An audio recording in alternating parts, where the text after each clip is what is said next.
صدق اللہ المول۔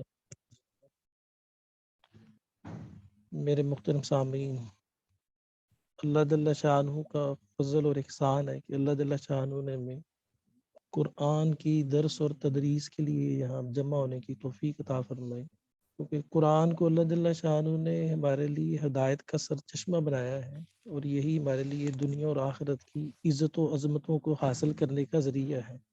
نبی صلی اللہ علیہ وسلم نے فرمایا ان اللہ یرفع بہذا القرآن اقواما ویضع بہ آخرین، کہ قرآن وہ کتاب ہے جس کی وجہ سے اللہ نے پہلوں کو، جنہوں نے قرآن کو اپنا امام بنایا تھا، ان کو وسعت اور ان کو عظمت عطا فرمائی تھی، اور جو بعد والے اس عظمت و رحمتوں سے محروم ہوں گے، وہ قرآن کو چھوڑنے کی وجہ سے ہوں گے۔ اس لیے قرآن کو سیکھنا، قرآن کا فہم حاصل کرنا، یہ اس امت کی عظمت کی دلیل ہے۔ تو اس لیے یہاں پہ جمع ہونا درس و تدریس کے لیے یہ اللہ کی رحمتوں کی وجہ سے ہے، کیونکہ اللہ جل شانہ نے فرمایا کہ اللہ کے پیارے حبیب صلی اللہ علیہ وسلم نے فرمایا کہ بے شک بہترین مشغلہ، بہترین خیرکم من تعلم القرآن وعلمہ، کہ بے شک تم میں سے بہترین وہ ہے جو قرآن کو سیکھتا اور سکھاتا ہے۔ تو ہم ایک موضوع پہ یہاں جمع ہوئے ہیں اس مقصد کے لیے۔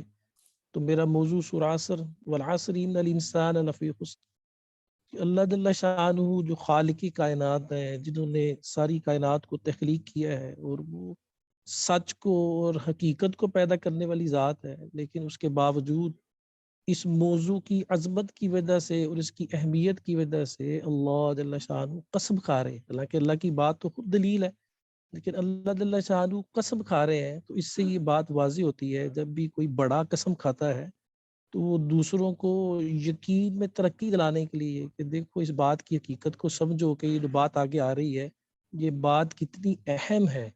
تو سورہ عصر، کیونکہ جس کے بارے میں جیسے پہلے درس میں بھی ہم نے سنا کہ بے شک امام شافعی رحمۃ اللہ علیہ فرمایا کرتے تھے کہ اگر پورے قرآن میں سے صرف ایک ہی سورت کو لے لیا جائے تو یہی انسانیت کی ہدایت اور رہنمائی کے لیے کافی ہے۔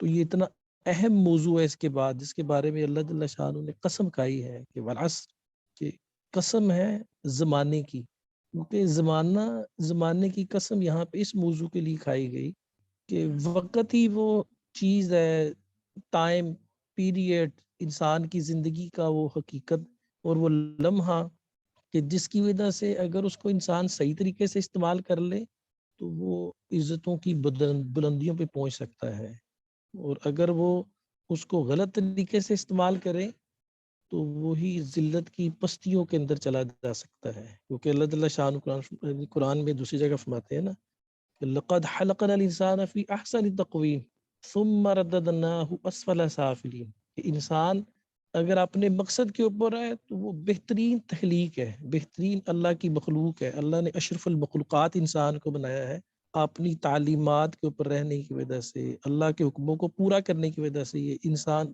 سب سے بلند ہے اگر اللہ کے حکموں کو پورا کر رہا ہے، اور چونکہ حکموں کو پورا کرنا اسی زمانے کے اندر ہے، اور اگر انسان اللہ کے حکموں کو پورا نہیں کر رہا، اللہ نے جو نعمتیں دی ہیں آنکھوں کی، سننے کی، سوچنے کی، بولنے کی، جس کی وجہ سے اللہ نے اس انسان کو عظمت عطا فرمائی ہے، اگر ان چیزوں کو صحیح استعمال کر کے اس زمانے کے اندر وہ اللہ کو راضی نہیں کر رہا، تو یہ اس کے بارے میں اللہ جل شانہ قرآن فرماتا ہے کہ اولئک لہم قلوب لا یفقہون بہا ولہم اعین لا یبصرون بہا ولہم آذان لا یسمعون بہا اولئک کالانعام بل ہم اضل، کہ بے شک یہ تو جن کی آنکھیں ہیں لیکن اس سے دیکھتے نہیں ہیں، کانوں سے سنتے نہیں ہیں، دماغ سے سوچتے نہیں ہیں، اور اللہ کے حکموں کو پورا نہیں کرتے، تو یہ تو جانور ہیں، بلکہ جانوروں سے بھی بدتر ہے۔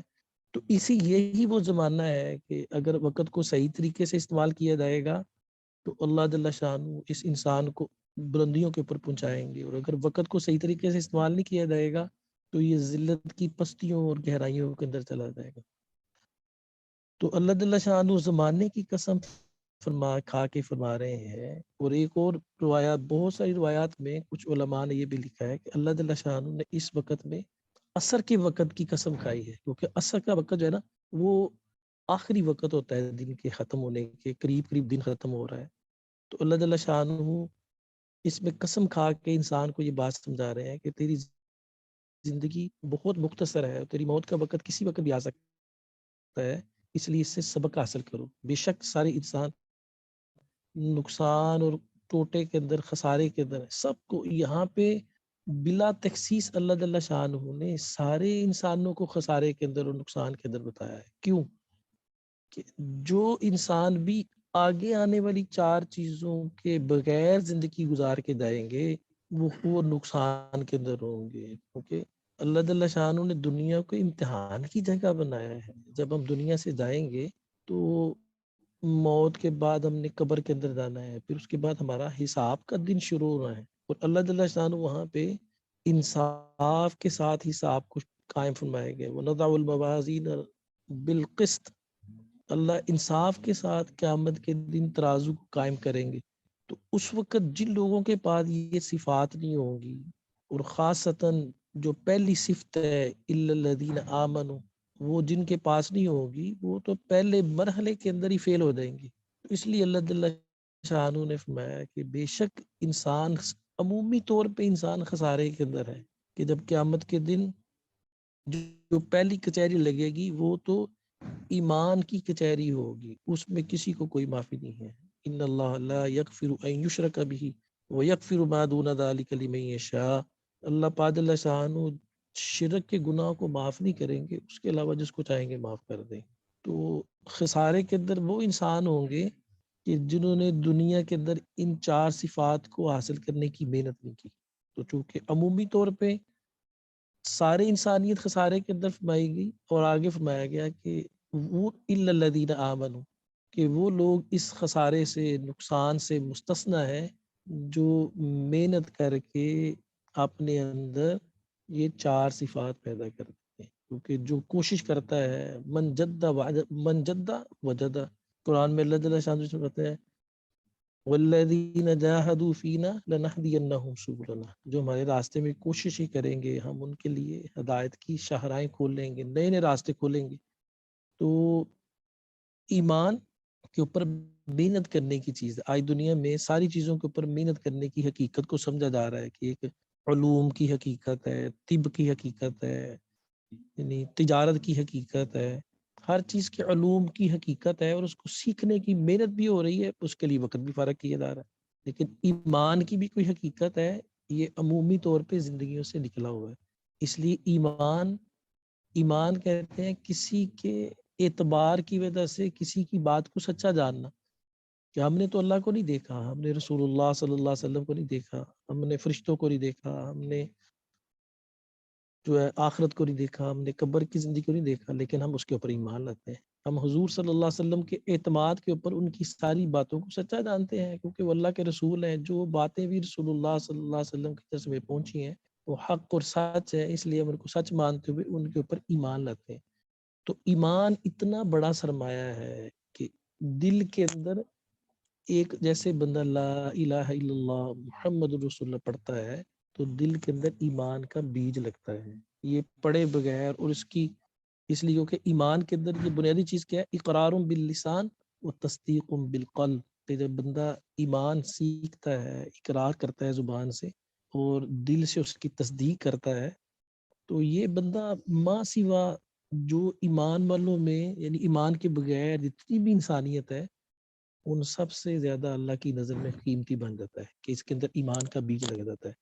لیکن اس کے بعد اس بیج کو تناور درخت بنانا اور ایسی محنت کرنا کہ اللہ کے علاوہ ہر چیز وہ دوسرے نمبر پہ چلی جائے، وہ پیچھے چلی جائے، اور اللہ کی ذات، اللہ پاک کی ذات علی وہ ہمارے لیے مقدم ہو جائے۔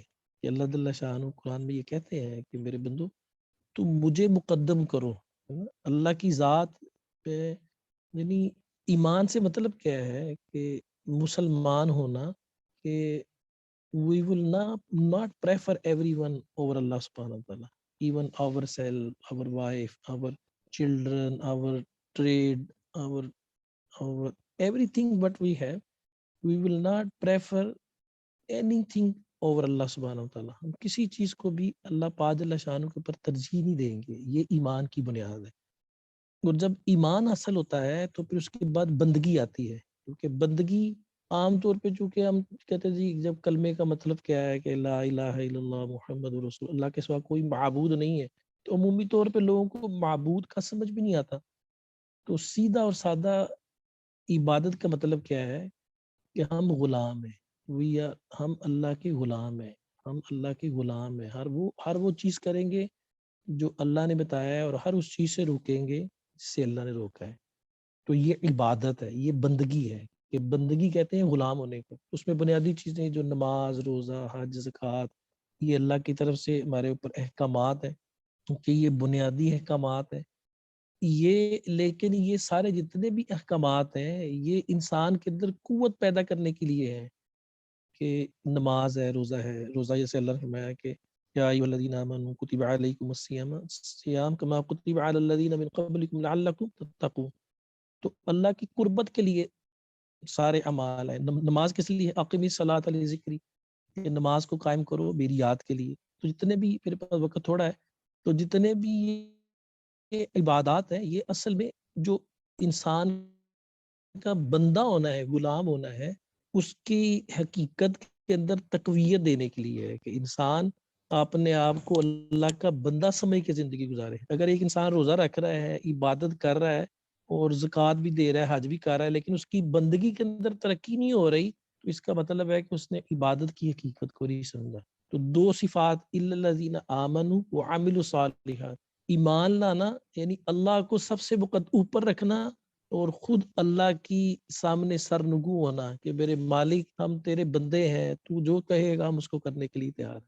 جب بندہ اللہ کے لیے سب کچھ کرنے کے لیے تیار ہے تو اللہ نے جو سب سے اونچا کام بتایا ہے وہ یہ ہے، وَمَنْ أَحْسَنُ قَوْلًا مِّمَّنْ دَعَا إِلَى اللَّهِ وَتَوَاصَوْا بِالْحَقِّ وَتَوَاصَوْا بِالصَّبْرِ. میرے بندو سب سے زیادہ مجھے وہ بندہ پسندیدہ ہے کہ جو لوگوں کو میری طرف بلاتا ہے. تو اللہ نے تیسری صفت جو ایمان والوں کو بتائی ہے، ایمان والوں کی بتائی ہے کہ ان کے اندر ہونی چاہیے، وہ دوسروں کو سمجھانا، دوسروں کی فکر کرنا، دوسروں کے لیے خیر خواہی. کہ اللہ کے نبی صلی اللہ علیہ وسلم الدین نصیحت، کہ دین تو سراسر نصیحت ہے. کہ اگر ایمان والا ہے اور اس کے اندر دوسروں کی خیر خواہی کا جذبہ نہیں ہے تو یہ تو گائے بھینسوں جیسے گائے بھینسی ہوتی ہیں، ان کو اپنا پیٹ بھرنے سے غرض ہوتی ہے، ان کو دوسرے سے کوئی وہ نہیں ہوتی کہ کوئی بھوکا مر رہا ہے، کوئی جی رہا ہے، کوئی کہاں جا رہا ہے، کوئی نہیں جا رہا، اس کو صرف اپنا پیٹ بھرنے کی ضرورت ہوتی ہے. تو اگر انسان ہے اور مسلمان بھی ہے، ایمان والا بھی ہے اور اپنی عبادت بھی کر رہا ہے، لیکن اس کو دوسروں کے بارے میں کوئی فکر نہیں ہے کہ انسانیت کہاں جا رہی ہے، اور زمین کے اوپر، اللہ کی زمین کے اوپر اللہ کا نظام قائم کرنے کے لیے کوشش نہیں کر رہا، تو یہ تو گائے بھینسوں کی طرح کا انسان ہے. اللہ نے تو اس کو عظمت دی ہے. تو اس لیے وتواصوا بالحق، کہ حق کی نصیحت کرنا، دوسروں کی فکر کرنا. جتنے بھی نبی آتے تھے وہ اپنی قوموں کہتے یا قوم انی لکم ناصح امین، کہ اے میری قوم میں تمہارا بہترین امانت کے ساتھ تمہارا خیر خواہ ہوں کہ تمہیں اللہ کی بات پہنچانے کے لیے میری ذمہ داری لگی ہے. تو اس لیے ایمان والے کی یہ صفت ہے کہ جب وہ ایمان حاصل کرے گا، اللہ کی غلامی اختیار کرے گا، تو پھر تیسری بات یہ ہے کہ وہ اللہ کے دین کی اقامت کے لیے اپنی جان بھی قربان کرے گا. جہاں پہ، جس جگہ پہ، جس چیز کے لیے اللہ کے دین کے لیے ضرورت ہوگی، تو سب سے زیادہ اونچا درجہ وہ اپنی جان بھی اللہ کے لیے لگانا. لیکن اس کے لیے اس کی ابتدا کہاں سے ہے کہ وہ تواصی بالحق، کہ لوگوں کو خیر کی باتیں بتانا، ان کو برائی سے منع کرنا، ان کو اللہ کے ساتھ جوڑنا، ان کو اللہ کے احکامات کے ساتھ جوڑنا، ان کو اللہ کی عظمت اور بڑائی بیان کر کے، عبادات کی حقیقت بتا کے ان کو اللہ کے ساتھ جوڑنا. یہ انسان کی بنیادی بینت ہے کہ یہ مرتبہ بندگی سے اوپتے درجے کی چیز ہے تواصی بالحق، کیونکہ یہ نبیوں والی جوہر ہے کہ تواصی بالحق یہ نبیوں والی جوہر ہے. اور اللہ کے نبی صلی اللہ علیہ وسلم کہ بلغوا عنی ولو آیا، کہ اگر تمہیں ایک بات بھی آتی ہے نا تو میری طرف سے پہنچاؤ. تو ان اللہ سبحانہ وتعالی تشرف هذا الامہ بهذه الجحد، جحد الانبیاء، اللہ نے اس امت کو شرف بخشا ہے نبی صلی اللہ علیہ وسلم کی جوہد کی وجہ سے. تو یہ ہمارے لیے تکلیف نہیں ہے، اللہ نے ہمیں تکلیف کے اندر مبتلا نہیں کیا، شرف بخشا ہے کہ ہم دین کی دعوت اور دین کی محنت کا کام کریں، اقامت دین کی محنت کریں. اور جب اقامت دین کی محنت کو اختیار کریں گے تو لامحالہ جب اونچے کام کرنے پڑتے ہیں، عظیم جہد ہوتی ہے، تو اس کے اندر پھر پریشانیاں بھی آتی ہیں، ان کے اندر رکاوٹیں بھی آتی ہیں، اس کے اندر ناگواریاں بھی آتی ہیں. پھر ان کو برداشت کرنے کا حکم ہے کہ ایمان والا بھی ہو، عملی غلام بھی ہو، اللہ کے دین کی اقامت کے لیے کوشش بھی کر رہا ہو، اس کے لیے دعوت کے ذریعے بھی، اقامت دین کے ذریعے بھی جان بھی قربان کرنے کے لیے تیار ہو. پھر اس کے لیے جو اللہ کی طرف سے پریشانیاں کو، اللہ کی طرف سے آزمائش آئے تو ان کے اوپر صبر کرنے والا بھی ہو. کیونکہ اللہ جل شانہ کا افحسبتم، کہ کیا تم یہ لوگ سمجھتے ہو کہ تم ایسے ہی چھوڑ دیے جاؤ گے؟ ولما یعلم اللہ الصابرین منکم، کیا اور اللہ پاک تم میں سے یہ جانے بغیر کہ تم میں سے کون صبر کرنے والے ہیں اور کون تقوی اختیار کرنے والے ہیں، اس کے بغیر ہی تمہیں بخش دے گا. اللہ کی طرف سے آزمائشیں آئیں گی. جب بندہ بندگی اور غلامی کو اختیار کرے گا تو اللہ کی طرف سے آزمائشیں آئیں گی. ان کو خوش دلی سے برداشت کرنا، ان کے اوپر صبر کرنا، دین کی محنت کے اوپر ڈٹے رہنا، یہ اس امت کا کام ہے، اس امت کا مقصد ہے. یہاں تک کہ یا تو ہماری جان چلی جائے یا اللہ کا دین پوری دنیا کے اندر غالب ہو جائے، تو اس کے لیے محنت کرنا. انہ من یتقی ویصبر فإن اللہ لا یضیع اجر المحسنین، بے شک جو تقوی اختیار کرتا ہے اور صبر اختیار کرتا ہے، اللہ تعالیٰ ان ایمان والوں کے اور نیکوکاروں کے اجر کو کبھی ضائع نہیں کرتا.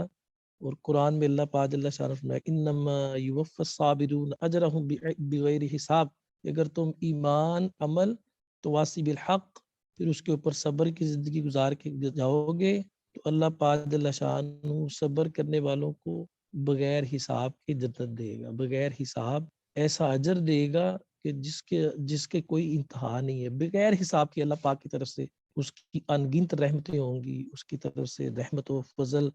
اور اللہ پاک جل شانہ ایمان والوں کو، کیونکہ یہ خسارے سے بچے ہوئے لوگ ہیں، تو یہ اس زمانے کے اندر جو زندگی گزار کے جائیں گے 20 سال، 30 سال، 60 سال، 70 سال، کیونکہ اللہ کے نبی صلی اللہ علیہ وسلم فرمایا کہ عمار امتی ما بین 60 و 70 وقلیل منہم یتجاوزون، کہ میری امت کی عمریں وہ 60 اور 70 کے درمیان ہوں گی، تھوڑے لوگ اس سے آگے جائیں گے. تو یہ وہ لوگ ہیں جس زمانے کی اللہ نے قسم کھائی ہے، انہوں نے اس زمانے کو قیمتی بنایا ہے، اس زمانے کے وقت کو قیمتی بنایا ہے اور اپنے لیے وہ اونچا مقام حاصل کیا ہے کہ جو اس کے ساتھ اللہ پاک جل شانہ کی طرف سے وعدہ ہے کہ بے شک ان لوگوں کا راستہ جو کامیاب لوگ ہیں، صراط الذین انعمت علیہم من النبیین والصدیقین والشہداء والصالحین.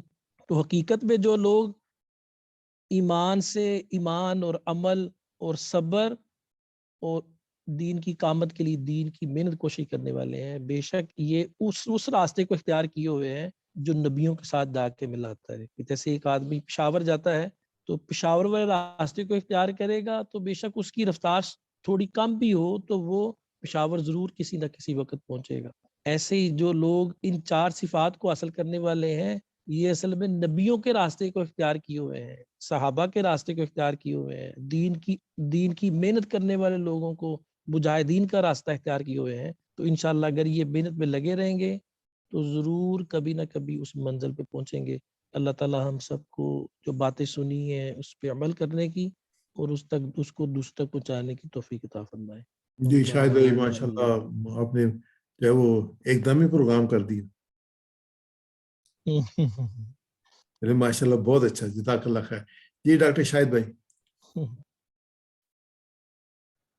السلام علیکم. وعلیکم میں السلام ورحمۃ اللہ. کچھ حصہ ہی آخر کا سن سکا ہوں، لیکن ماشاءاللہ جو آپ کا انداز تھا بڑا منجھا ہوا، اور اس میں آپ نے قرآن اور احادیث کے حوالے بھی اور عربی متن کے ساتھ حدیث کا حوالہ، یہ بہرحال بہت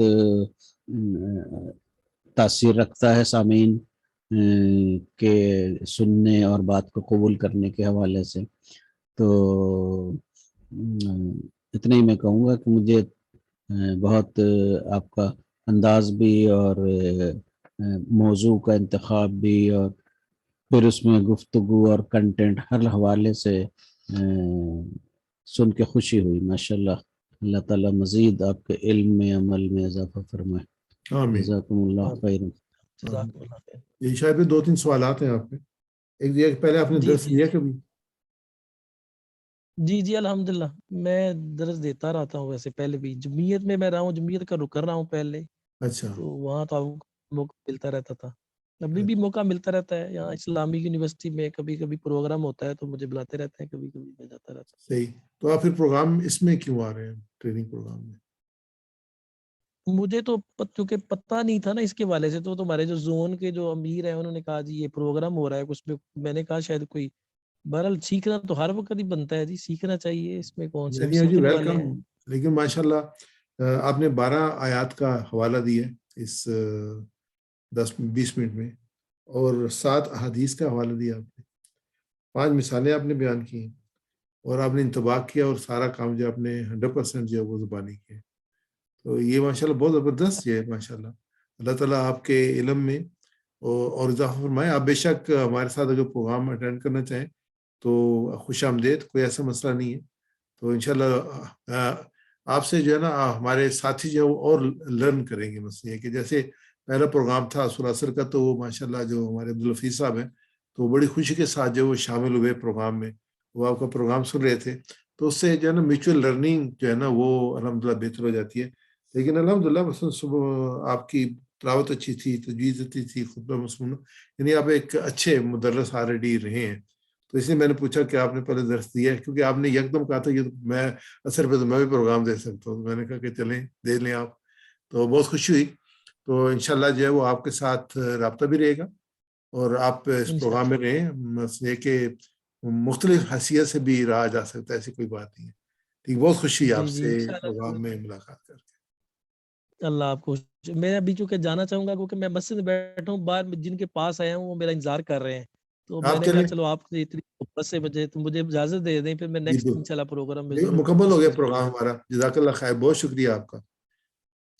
جزاک اللہ. السلام علیکم.